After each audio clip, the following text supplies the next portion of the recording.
Are you guys ready for the apocalypse? Yeehaw!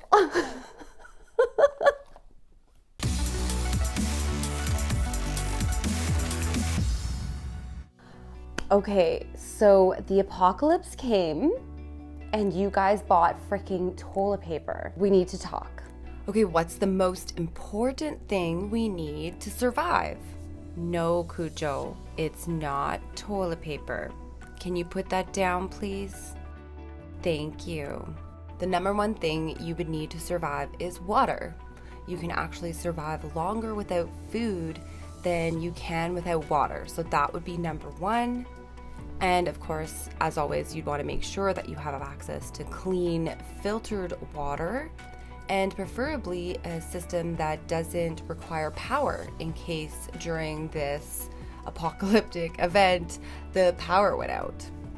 I use a Berkey water system and I would highly recommend that, which I'll link in the description box below.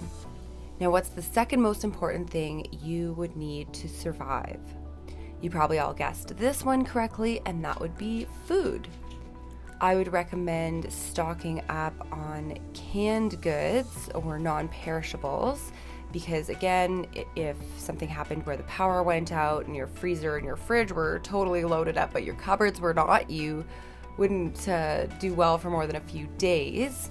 So definitely you want some non-perishables. Another thing you guys might want to start learning is how to grow your own food and also preserve it.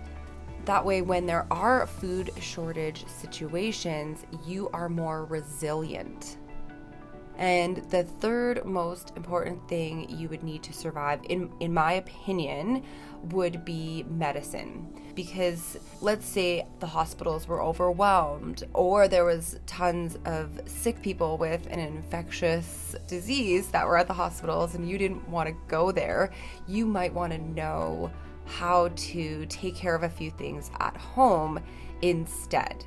And then of course it wouldn't hurt to have a few matches and some candles to go with those matches in case the power goes out, and having a few extra blankets and pillows on hand wouldn't hurt either, just again in case there was some issue with power or heat. So of course there's tons of other things that you could stock up on. These would be the basics to get you started, and then you can build on this from there. Okay, so hopefully that video was helpful for you guys. I want to thank you very much for joining me again today, and I want to wish you all the best on your prepping journey.